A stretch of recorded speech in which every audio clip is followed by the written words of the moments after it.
Traders point நண்பர்களுக்கு சிறப்பு வணக்கம். நம்ம டிஸ்க்ளைமர் எடுத்துக்கிறோம். நம்ம செபி ரிஜிஸ்டர் அட்வைசர் அறிவோ கிடையாது. நம்ம இங்கே பேசக்கூடிய எல்லாமே தகவலாக மாத்திரமே பார்க்கப்பட வேண்டும். இது யாருக்கும் முதலீடு சம்பந்தமாகவோ பங்குகளை வாங்கவோ விற்கவோ நம்ம எந்த ஆலோசனையும் கொடுக்கப்படல.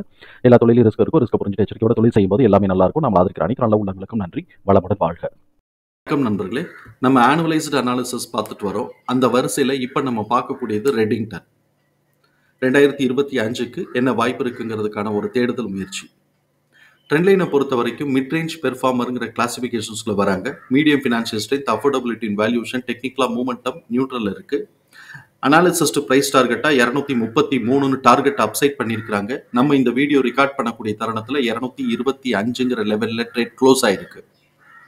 ஃபண்டமெண்டலாக high level of liquidity position maintain பண்ணுறாங்க. ரிட்டர்ன் ஆன் கேபிட்டல் எம்ப்ளாய்டு ஹையாக இருக்குது. ரிட்டர்ன் ஆன் ஈக்விட்டி மாடரேட்டாக இருக்குது. டெப்ட் to equity within the theoretical லிமிட்டில் இருக்குது. பிஇ அண்ட் பிபிஐ பொறுத்த வரைக்கும் சப்சிக்வெண்ட்டாக க்ரோத்துக்கான ஆப்பர்ச்சுனிட்டி இருக்குங்கிறது நம்மளுடைய பார்வை. அதே சமயத்தில் ட்ரெண்ட் லைனில் பிஇயை பொறுத்த வரைக்கும் செல் சோன் அப்படின்னு சொல்லி காட்டிக்கிட்டு இருக்கு. என்ன நடக்குதுங்கிறத நம்ம பார்ப்போம். கன்சஸ்னஸ் ரெக்கமெண்டேஷன்ஸில் 5 அனாலிசிஸ் ரெக்கமெண்ட் பண்ணியிருக்கிறாங்க. 4 பேர் பை சொல்லியிருக்கிறாங்க, ஒருத்தர் செல் சொல்லியிருக்கிறாங்க. இதே மாதிரி டிஜோரியாலையும் பார்த்தோம் அப்படின்னு சொன்னோம்னாக்க இவங்க 11 பேர் பாசிட்டிவாக பை சொல்லியிருக்கு, பாசிட்டிவான ரெஸ்பான்ஸ் கொடுத்துருக்குறாங்க. 4 பேர் நெகட்டிவான ரெஸ்பான்ஸ் கொடுத்துருக்குறாங்க. 2 பேர் நியூட்ரல் அப்படின்னு சொல்லிட்டு ரெஸ்பான்ஸ் கொடுத்துருக்குறாங்க. அப்போ ஆல்மோஸ்ட் ஓரளவுக்கு கரெக்டாக இருக்குங்கிறத புரிதலுக்குள்ள எடுத்துக்கிறோம். 2024 பெர்ஃபார்மன்சஸ் பார்க்கும்போது நெட் கேஷ் ஃப்ளோவில் 89.8% இன்க்ரீஸ் ஆயிருக்கு. அதே சமயத்தில் கேஷ் ஃப்ரம் ஆப்ரேஷனும் பார்த்தோம் அப்படின்னு சொன்னோம்னாக்க 1079 கோடி ரூபா பாசிட்டிவாக இருக்குது. இது போன தடவையை காட்டிலும் போன தடவை மைனஸில் இருந்தது, இந்த தடவை பாசிட்டிவாக வந்திருக்கு. இது சஸ்டைன் ஆச்சு அப்படின்னு சொன்னால் கேஷ் மேனேஜ்மெண்ட் நல்லா இருக்குங்கிறதையும் நம்ம புரிதலுக்குள்ள எடுத்துக்குவோம். இப்போ இவங்களுடைய பேலன்ஸ் ஷீட்டை பொறுத்த வரைக்கும் இவங்களுக்கு டோட்டல் அசெட் 4.8% இன்க்ரீஸ் ஆயிருக்கு. அதே மாதிரி ஷேர் ஹோல்டர்ஸ் ஃபண்டு 9% இன்க்ரீஸ் ஆயிருக்கு. ஆனுவல் ரிசல்ட்டில் நெட் ப்ராஃபிட் 12.5% கம்மியாயிருக்கு. அதே மாதிரி ரெவென்யூ 12.7% இன்க்ரீஸ் ஆயிருக்கு. இப்போ இங்கே ஏன் திடீர்னு ரெவென்யூ நெட் ப்ராஃபிட் கம்மியாயிருக்கு அப்படிங்கிறது நம்மளுக்கு புரியல.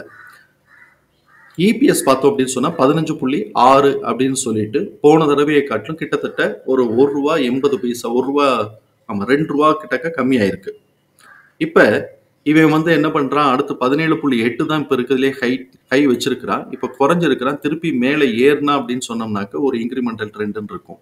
இப்போ இங்கே அனாலிசிஸ்ட் என்ன எதிர்பார்க்குறாங்க அப்படின்னு சொன்னாக்க ஒரு 6% இன்க்ரீஸ் ஆகிறதுக்கு வாய்ப்பு இருக்குன்னு எதிர்பார்க்குறாங்க. அப்படி வந்துச்சுன்னா ஆவரேஜ் எஸ்டிமேஷன் 6.6ங்கிற லெவலில் இருக்கும். 2026க்கு என்ன எஸ்டிமேட் பண்ணுறாங்கங்கிறதையும் சேர்த்து பார்த்துருவோம். 2026க்கு இபிஎஸ்ஸை பொறுத்த வரைக்கும் இவங்க 20.7 அப்படின்னு எதிர்பார்க்குறாங்க. இது இப்போ இருக்கக்கூடிய 17ங்கிற ஆல் டைம் ஹையை உடைச்சு 20ங்கிறது 2026க்கு இருக்குங்கிறத புரிதலுக்குள்ள வச்சுக்கிறோம். இப்போ கரண்ட்டாக இபிஎஸ் என்ன பெர்ஃபார்ம் பண்ணுதுங்கிறத நம்ம பார்க்கணும். குவார்டர்லி ரிசல்ட் அக்சஸ் பண்ணுறோம். 3 குவார்ட்டரோடைய ரிசல்ட் வந்துருச்சு. அதனால டிசம்பர் இயர் ஆன் இயர் கம்பேரிசன்கிறது டிசம்பர் 2024 டிசம்பர் 2023 கம்பேர் பண்ணும்போது 17.5% நெட் ப்ராஃபிட் இன்க்ரீஸ் ஆயிருக்கு. அதே மாதிரி ரெவென்யூ 13.7% இன்க்ரீஸ் ஆயிருக்கு. ஸோ இப்போ இயர் ஆன் இயர் கம்பேர் பண்ணும்போது போன வருஷம் நெட் ப்ராஃபிட் கம்மியாக இருந்தது. இந்த தடவை இயர் ஆன் இயர் கம்பேர் பண்ணும்போது நல்லா பூஸ்ட்ல இருக்கு. அப்போ அப் ட்ரெண்டை நோக்கி போகுதோ அப்படிங்கிறத நம்ம ஒரு சந்தேக கண்ணோட பார்க்குறோம். Q2Q நம்ம பார்க்கும்போது கிட்டத்தட்ட ஒரு 2000 கோடி ரூபாய்க்கு இன்க்ரீஸ் ஆயிருக்கு ரெவென்யூ. அதே மாதிரி நெட் ப்ராஃபிட் பார்த்தோம் அப்படின்னு சொன்னோம்னா கிட்டத்தட்ட ஒரு 100 கோடி ரூபாய்க்கு 108 கோடி ரூபாய்க்கு நெட் ப்ராஃபிட் இன்க்ரீஸ் ஆயிருக்கு. அதனால இபிஎஸ் உடைய லெவல் கிட்டத்தட்ட ₹1.30 லெவலில் இன்க்ரீஸ் ஆகி ₹5.10ங்கிற லெவலில் இருக்கு. இப்போ இபிஎஸ் உடைய டிடிஎம் பார்த்தோம்னா 16.2ன்னு இன்க்ரிமெண்டல் ட்ரெண்ட்ல இருக்கு. ஸோ 16.2 எடுத்துட்டாங்க. அடுத்த குவார்ட்டருக்கும் நல்ல ரிசல்ட் பூஸ்ட் பண்ணி கொடுத்துட்டாங்க அப்படின்னு சொன்னா இது 16.6 கடந்து போனாலும் ஆச்சரியப்படுறதுக்கு இல்லை. இப்படிப்பட்ட இந்த சூழல்ல எம்எஃப் தன்னுடைய ஹோல்டிங்ல இருந்து 0.66% இன்க்ரீஸ் பண்ணி வச்சிருக்கிறாங்க. எஃப்ஐஎஸ் தன்னோட ஹோல்டிங்ல இருந்து 0.46% இன்க்ரீஸ் பண்ணி வச்சிருக்காங்க. 2 பேருமே பாசிட்டிவ் ஆட்டிடியூட்ல இருக்கிறாங்கிறது நம்ம கவனிக்கணும். இந்த இபிஎஸ் தகவல்கள் எல்லாத்தையும் தூக்கி நம்மளோட எக்ஸல் ஃபார்மேட்ல நம்ம போட்டோம். நம்மளோட எக்ஸல் ஃபார்மேட்ல நம்ம கவனிக்க வேண்டியதுன்னு பார்த்தோம் அப்படின்னு சொன்னோம்னாக்க book value 97.3, fair price 188, current பிரைஸுக்கும் ஃபேர் பிரைஸுக்கான ரேஷியோ 1.19. நம்ம இந்த இடத்துல புரிதலுக்குள்ள வச்சுக்கிறோம். Next year, next quarter, 4th குவார்ட்டரோட முடிஞ்சிருச்சு அப்படின்னு சொன்னா, ஃபர்ஸ்ட் குவார்ட்டரோட ரிசல்ட் வரும்போது புக் வேல்யூவும் கொஞ்சம் அந்த அப்ரிஷியேட் ஆயிருக்கிறதுக்கு, நல்லா பெர்ஃபார்ம் பண்ணியிருந்தாங்கன்னா அப்ரிஷியேட் ஆயிருக்கிறதுக்கு வாய்ப்பு இருக்கும். ஸோ அப்ப இந்த இடத்துல நமக்கு வந்து பார்த்தோம் அப்படின்னு சொன்னா பிரைஸோட இது வந்து நமக்கு வந்து ரேஞ்சஸ் எல்லாத்துலயும் கொஞ்சம் சின்ன சின்ன ஆல்ட்ரேஷன் கிடைக்குங்கிறதையும் மனசுக்குள்ள வச்சுக்கிறோம். இப்ப இருக்கக்கூடிய குமுலேட்டிவ் இபிஎஸ்ங்கிறது 12.1 இருக்கு. அதோட ஆவரேஜ் 4. இபிஎஸ் ஓட டிடிஎம் 16.3, அதோட ஆவரேஜ் 4.1. ஸோ இப்போ இந்த இடத்துல வந்து நமக்கு வந்து எஸ்டிமேட்டட் நெக்ஸ்ட் குவார்ட்டருக்கு எஸ்டிமேட்டட் இபிஎஸ்ங்கிறது, ஆவரேஜ் இபிஎஸ்ங்கிறது 4லிருந்து ₹4.10 வருது. இது அந்த ஏற்கனவே இருக்கக்கூடிய அந்த எஸ்டிமேஷனோட டிடிஎம் எஸ்டிமேஷனை இது மீட் அவுட் பண்றதுக்கான வாய்ப்புகள் இருக்கு. ஆவரேஜ் லெவலில் எடுத்தாலே போதும். இப்ப அதே சமயத்தில் டிடிஎம் ஆல்டர் ஆகுமா அப்படின்னு சொன்னா, டிடிஎம் பெருசா ஆல்டர் ஆகிறதுக்கு வாய்ப்பு இல்லை. ஏன்னா எக்ஸிட் ஆக போறது 4.2. இப்ப இவன் ஆவரேஜ் எடுத்தான்னா 10 பைசா வேணா கம்மி ஆகலாமே தவிர்த்து இது வந்து கூட போறது இல்லை. ஆனா இவனோட ஆக்சுவல் ரிசல்ட் இதெல்லாம் பீட் பண்ற மாதிரி இருந்தது அப்படின்னு சொன்னா இபிஎஸ் ஓட டிடிஎம் மேலே ஏறுறதுக்கு வாய்ப்புகள் இருக்கும்.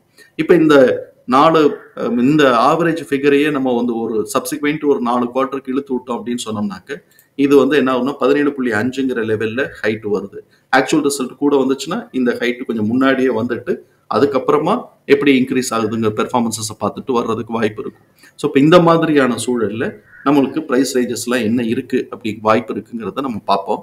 நார்மல் ட்ரேடிங் பிஹேவியர்ல 268 இருந்து 377 இருக்கு.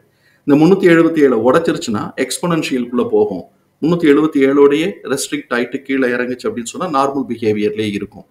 அப்ப கீழே இறங்குது 268 கீழே உடைச்சிட்டு 228க்கு கீழே உடைச்சிச்சு அப்படின்னு சொன்னாக்க 149 இருந்து 125 அப்படிங்கிற ரேஞ்சுக்கு இருக்கு. இவன் எப்படி பெர்ஃபார்ம் பண்றான்னு பார்ப்பேன். 225ல இருக்கிறான். இப்ப இவன் கீழே இந்த 149ல இருந்து 125க்கு இறங்க போறானா இல்ல இதுக்குள்ள இருக்கக்கூடிய பஃபர் ஜோனோடைய மேல ஏற போறானான்னு பார்க்கணும். இந்த பிரைஸ் ரேஞ்ச் தகவல்கள் எல்லாத்தையும் தூக்கி நம்ம சார்ட்ல மார்க் பண்ணிட்டோம். இப்போ இவனுடைய ரிசல்ட் எப்போ வருது? அடுத்த ரிசல்ட் 15th மே தான். ஸோ இப்போ இங்கே வந்து நமக்கு பார்த்தோம் அப்படின்னு சொன்னாக்க ஈக்குவலாக இருக்கு. இங்கே நம்ம கவனிக்க வேண்டியது எக்ஸிட் ஆகக்கூடியதும் ஆவரேஜும் ஆல்மோஸ்ட் ஈக்குவலாக இருக்கு. ஒரு 10 பைசா 20 பைசா எரர்ல தான் இருக்கு. ஸோ ஆல்மோஸ்ட் ஈக்குவலாக இருக்கு. அதனால இந்த சைடு வேஸே ப்ரெசஸ்ட் ஆனாலும் ஆச்சரியப்படுறதுக்கு இல்லை. ஆக்சுவல் ரிசல்ட் வரும்போது பாசிட்டிவா இருந்துச்சு அப்படின்னு சொன்னா மேலே ஏற்றுறதுக்கோ இல்லை சொதப்பினாங்கன்னா கொஞ்சம் கரெக்ஷன் வர்றதுக்கோ வாய்ப்பு இருக்குங்கிறத புரிதலுக்குள்ள வச்சுக்கும். ஸ்டாக்னேட் ஆனாலும் கொஞ்சம் கரெக்ஷன் வந்தாலும் ஆச்சரியப்படுறதுக்கு இல்லை. அதையும் நம்ம மனசுக்குள்ள வச்சுக்கிறோம். ஸோ இப்போ இந்த சூழலில் வந்து நான் கீழே இருந்து நமக்கு S3ல இருந்து நான் R1 வரைக்கும் நான் வந்து மார்க் பண்ணியிருக்கிறேன். S3ல இருந்து R1 வரைக்கும் மார்க் பண்ணியிருக்கிறோம். ஸோ இப்போ இந்த S3ல இருந்து நம்ம வந்து பார்த்து ப்ரைஸ் ஒரு தடவை ஓவர்வியூ பார்த்துருவோம். S3 70லேருந்து 74, S2 135லேருந்து 140, S1 230லேருந்து 238. S3க்கும் S2க்கும் நடுவில் இருக்கக்கூடிய மிட் பாயிண்ட் 99லேருந்து 103, S2க்கும் S1க்கும் நடுவில் இருக்கக்கூடிய மிட் பாயிண்ட் 178லேருந்து 185. இப்போ இவன் இந்த மிட் பாயிண்ட்டுக்கும் S1க்குங்கிற லெவல்லையே கிட்டத்தட்ட ஒரு 3 மாசமா சுத்திக்கிட்டு இருக்கிறான்னு வச்சுக்கோ. 2024 அக்டோபர்லேருந்தே அந்த லெவல்ல தான் சுத்திக்கிட்டு இருக்கிறான் அப்படிங்கிறத நம்ம புரிதலுக்குள்ள வச்சுக்குவோம். இப்போ இவன் வந்து ரிசல்ட் நல்லா கொடுத்துட்டா அப்படின்னு சொன்னா மேலே பூஸ்ட் ஆகிறதுக்கு வாய்ப்பு இருக்கும்.